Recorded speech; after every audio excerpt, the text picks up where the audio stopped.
For Jacana Media's Polity, I'm Sane Dlamini. Mpho Dagada discusses his book titled Mr. Bitcoin, How I Became a Millionaire at the Age of 21. So what is a Bitcoin and how were you able to become a millionaire at the age of 21? A Bitcoin is something that we should call a digital currency. And I think for us to understand it properly, we need to understand exactly what a digital currency is and what it entails.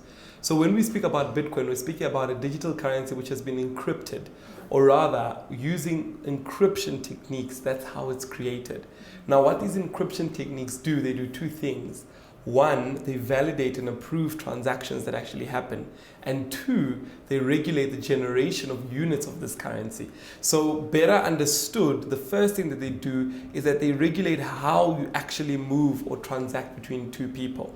So that's why it's usually called peer-to-peer currency, because it's a currency that people can use between two people. So that's the first thing that they do. Now the second thing is they regulate the generation of units of this currency to make sure that it's not being duplicated or counterfeited or faked or being created somewhere else. So this is what this encryption technique does. So basically it's a digital currency which encryption techniques are used to actually create it. And we now know it as Bitcoin, and obviously there are now other ones. But exactly that's what Bitcoin is. Now my journey to how I became a millionaire is, it started off in university when a lady asked me to buy Bitcoin for her. And she gave me 1,000 Rand and asked me to buy her Bitcoin. At the time when I bought the Bitcoin, it was worth very little.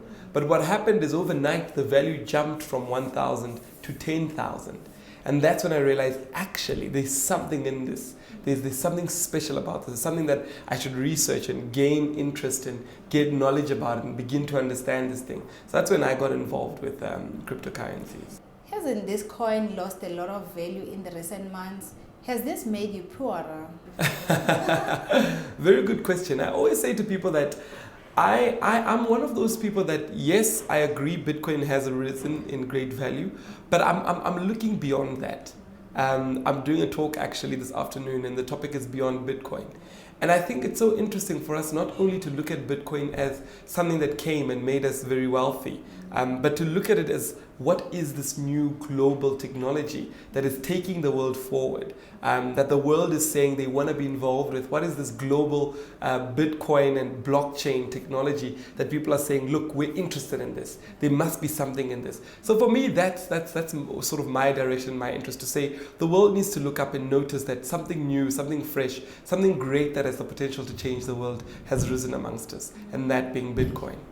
Tell us why you wrote the book and who should be reading it. I think when I wrote the book, I've always been one to know and to think that people who write books are very knowledgeable people. People that have received a lot of knowledge or gotten particular knowledge about a certain matter, or rather mastered a certain matter, and they sort of release knowledge about it. So that's the foundation of me writing a book. I've always been one to say, when I have sort of mastered something, I want to write a book about it, so I can share with the world, my story. So that's why I wrote the book, to share with the world and educate the world on what is this Bitcoin, what are we speaking about, how does it work, and my journey on how I became a millionaire at 21 through this global revolution, and just to demystify it to the world as to what we're dealing with it when we're speaking about. Now, who should be reading the book? It's everybody, from the young to the old. I believe that we live in a day and age where it's dangerous not to know what's happening in our world. And I always say, there was a talk I was doing and I emphasized the fact that times have changed now. We now need to be letting hashtags like Black People Read trend, because we need people to be reading out there. We need people to be getting this information, getting this knowledge and flourishing with it. So it's for everybody, from your young to your old. And most importantly, at the heartbeat of what I do, it's about impact. So I hope that everybody who will be reading it will be impacted. We're getting so many reviews, testimonials, and people saying that they've read the book and it's changed their life, changed their outlook, changed their perspective, inspired them. And this is what we want to be hearing, and we're very excited to see that that's happening. I know that you speak highly of your grandparents because they influenced you into being a businessman at the age of 11. Can you tell us about them? When I wrote about that, a lot of people thought that I'm writing about these American superstars that have opened up huge businesses. And I said to them, no. I'm writing about an old man and old woman who live in Venda, who raised up a family through their business, And I watched them I mean, back in the day, there were no books. We're so privileged. Just to divert a bit, I was talking to young entrepreneurs and I was saying we don't realize the day we live in because we're so privileged to have so many books, so privileged to have so many mentors online, so privileged to have, people that are watching this interview, so privileged that they're able to get knowledgeable insights from people who have done it and go forth and do it. When my granddad started his business, it was in the apartheid days. There was no book that he could read at the time. There was no website he could go on and learn about entrepreneurship. He just thought, what can I sell in order to feed my family? What is it? And he started off literally with the few commodities and grew it from there. So I always tell people that it's not that I draw my inspiration from people that have started multi-billion rand businesses. No, it's I draw my inspiration from somebody who started a business in the apartheid system where they were not actually designed to flourish in that economy and grew that business to a significantly large business. And I think that's, for me, that's the crux of entrepreneurship, that you sort of break through the walls. Although everybody's saying it can't be done, although people are saying it might be difficult, you sort of do that. So that's the story about my grandparents. They started off their business in Machabawe in Venda, where my parents come from and where I come from, essentially. And they grew it out there and grew it through the whole of Venda. My granddad had many shops through the whole of Venda, and he did this all by himself. And I think for me, that's the beauty of entrepreneurship, that when you start something small, you plant a seed, and you watch it grow. It germinates, it grows, until you have something that's actually big and impacting the world in a great way. You also started reading books on the art of making money while you were at school. What did you discover about money? Very interesting things. I think one of my favorite things that I learned about money was the cash flow quadrant from Robert Kiyosaki. I think for me, I've done a lot about studying about money, and I've realized that a lot of people don't understand how money works, how people become rich, how to sort of make it financially. And I think at the crux of what I do, I believe one of my purposes is for me to educate people on how they can achieve financial freedom, how they can actually make money. So those are some of the books that I read that shaped my mindset as to how money is actually made. Because a lot of people have the wrong mentality about making money.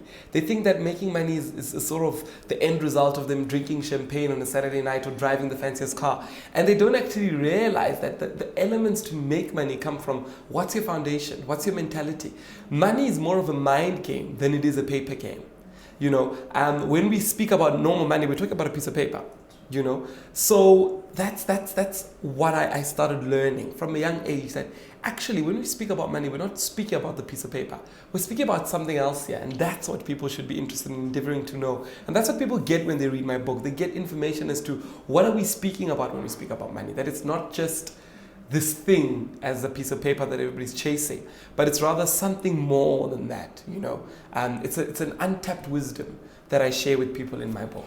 You also tell us about your racist economics teacher at school who made you curious about how people make money. Can you tell us about him? Very interesting story. So I was in high school and there was this economics teacher. When we were learning in economics, obviously we learn what the bank gives, what rates the bank gives. And in all these things, I used to be inquisitive to say, I hear what the banks give, but if that's the case, how are we ever going to become rich if we're getting 6% per annum on our savings, And if we're taught that you should save in order to become rich, and we're saving and we're only getting 6%, how do we become rich? So I questioned my economics teacher and I said, look, what the textbook is teaching us is never going to work for us. We're never going to become rich because of this economics textbook. How are people making money? Would you teach us how people make money? Outside of the school setting where we're sort of learning the basics that never amount to anything, how do people actually make money? And that's when he said to me, he said that there are ways to make money, but black people will never find out about those things. And I think that kicked the inquisitiveness in me to say, I need to find out. If there's a way that other people are making money outside of this 6% that the banks gives us per annum, what is that way and how can I get involved? And I think what that did for me is it built a lot of inquisitiveness in me. And I speak about it in the book where I say to people, you need to question the questions that you have. Begin to question things around you. Don't be one to sort of say, everybody's getting 6%, let's all take our money to the bank and get 6%. Question and say, those that are getting more, how are they getting it? What have they done differently that you can apply so you can get that? So that triggered that in me, and I always find it's a secret to success to say, question the things you need to, and at the end, you'll find those answers, and those answers will develop the successful resilience that you look for. You've also failed in life while you were trying to build your wealth. Can you tell us about the lessons you've learned while you were trying to make money? You know, I think at the crux of the lessons that I learned that the first thing I learned is to trust the process. And what I mean by that, I mean, obviously a lot of people say, trust the process, enjoy the journey, etc. And I always say to people that, yes, I hear that, but it's not something you can tell to someone. It's not something I can say to someone, trust the process of your life, you'll see where it'll take you. It's not one of those things. It's something else. It's to say, when you're in the work, trust what you're doing. So it's not an outside thing that you say to people that, look, trust the process from an outside perspective. No, that's not quite what we're talking about. It's when you've started the pursuit of how you become financially freedom, trust that process that you will go through. You know, trust it in terms of you will keep on keeping on. You will resiliently make sure that you keep on taking the strides that you need to within that process. And for me, that's what I've found. You know, that's what I've learned a lot, especially in the mistakes that I've made, that they were leading me somewhere. And it's important not to dwell on them. I always say to people that people stop trusting the process and start trying to figure out why they failed. You know, trust that process of failure. Continue therein, because therein you'll be able to find a lot of things that you wouldn't find, you know, just sitting down. So that's my word. Trust the process that you're in at that time and go through it. Don't dwell on those mistakes. I mean, I made lots of mistakes, lost lots of money, you know, scratched my head, bashed my head, but I trusted the process. And I always tell people that you are in charge of your own life. I've always found that a lot of people have said to me, you have to be old and grey before you can make a lot of money. No.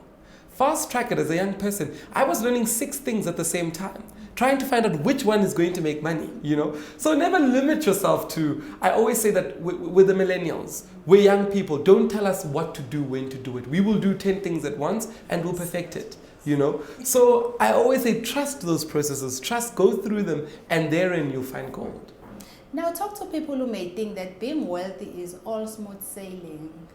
I think for me, what I always say is that at the bottom of wealth, it's about responsibility.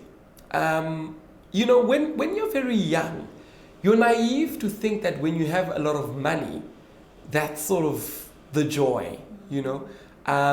You're very naive to think though. And I think, I said to somebody, I said, you have to experience it for you to know. Because to the person without R1 million in their account, having $1 million is everything. But once you have it, you realize a few things. You begin to realize that when you go to bed at night, it's not the Ferrari keys that you put next to your bed that makes you sleep at night. You know, when you wake up in the middle of the night and you ask yourself a question like, how long am I going to live? It's not the fact that you're flying over on first class to Dubai to have a great weekend that's going to sustain you, you know. The question changes and becomes about impact. Ask yourself this, and I've been interacting a lot with billionaires. Ask yourself this, why is it that every wealthy man opens up a foundation? Is it cool? Is it in fashion? You know, why do these people open, why does Patrice Motsepe have a foundation? Why does Bill Gates have a foundation? Why do these people open up, why do they pump so much money in the foundation? Now there's a lot of people that say, well, it's tax evasion, but if you look at it, they're doing more than this tax. Why do they do that? And you begin to uncover that at the bottom of it all, we all understand that we have a responsibility to society. The fact that I made money because of somebody else.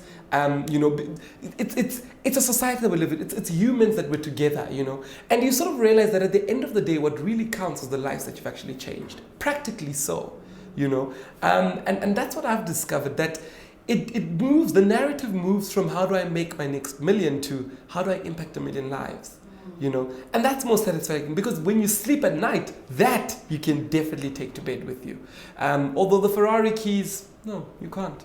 You'll drive it for the time that you're driving it. It'll be fun and thrilling for that time, but after a few months, it's over. It's done. But there's nothing better than walking down the road and somebody comes up to you and says, because of your knowledge, because of what you've shared, you've changed my life. And you ask them, how did I change my life? They said, listen, I've been able to feed my children, I've been able to start a new job, I've been able to find my new passion, I've been able to... Those are ecstasies which cannot be compared to anything else in the world. And that's where my heart is. I was telling somebody, I said, a lot of the work that I'm doing these days, I've taken a lot of speaking projects. And I've been saying to people that I want to go into Africa, I want to go to these places and speak, because that's where you really, really, really find the crux of what life is about, the impact. It's like switching on a candle that is always in someone, but you just sparked it through the knowledge that you gave them. Unbelievable. You were also a victim of a Getrichquick schemes while you were trying to make money. Tell us about how one can be able to identify such schemes. You know what the thing about when you get involved in a system or a scheme or a Ponzi scheme, the thing about it is that people don't realize is that, firstly, inherently, before we even go to science and whatever, you can tell. The human nature is built in such a way, and that's my new fascination. I'm studying the mind, and my next book is going to be about the mind and how human beings can use their mind, Human beings can tell inherently when there's something wrong with something. Inherently. As soon as I pitch something to you and say, oh, there's this system, you put in money and you get money, automatically, inherently, you can tell, there's something wrong with this. It's the ignorance that we give to that inward telling, that we sort of say, no, let's forget about it, we want to make money, let's keep going. That's where the issues begin. Because we sort of stop trusting ourselves and start trusting what we're reading on the internet. And fundamentally, that's what I sort of want human beings to drift back to, that inward ourselves, we have something that says, it's one of those, oh, but I knew that it was going to blow up, that scheme. And when you ask the person, how did you know? They said, no, man, there was something. Just when I started, I just knew that, why didn't you actually? So I believe that every human being has that inner knowing. But beyond that, there's the boring stuff that we tell people. High returns, be aware of those. If it's high returns, are they regulated? Where are they regulated? Who's involved? Who's the board? Those sort of things you need to look out for, But I'm sort of learning how to invest, to navigate this investment world a different way. Because you find a lot of business people say it's a gut feeling. They'll say, I knew that I needed to invest in this industry because it was a gut feeling, So those are the things that I'm now interested in, to say, what is this gut feeling? What are we talking about here? So yeah. What would you say to encourage people to join Bitcoin? Look, I think for me, it's a matter of knowledge. And that's what we offer here at Invest in Future Currency in our offices. We offer people the knowledge on how to get involved. And that's what I would like people to get. Start with the knowledge. Don't run after just throwing money into things and losing money and you've now in a state. Start with the knowledge. Get involved and understand what exactly you're getting involved with. That's for me the most important thing. So I'd say to that person, come through to Invest in Future Currency, see one of our consultants, come and see me, and let's get you taught and understanding exactly how to make this money through cryptocurrencies. And lastly, tell us what the readers will get from reading your book. For me, the readers will get a rekindling of desire and passion. It will be something where they'll read a story about somebody who persevered through so many different things, who persevered in the strive on how to make money and who made it at a young age, who sort of showed the world that it can be done. It can be done. So that's what they'll get. But beyond that, it's the knowledge of cryptocurrencies, the knowledge of how to go about it, how to start a business, the knowledge about how to learn, fail, conquer. Those are the sort of things that they'll be able to get there. But beyond that, it's insights. Insights on how they can live a successful life. That's what they'll get from the book. That was Mr. Bitcoin Mpho Dagada speaking to Jacana Media's Polity about his book titled Mr. Bitcoin, How I Became a Millionaire at 21.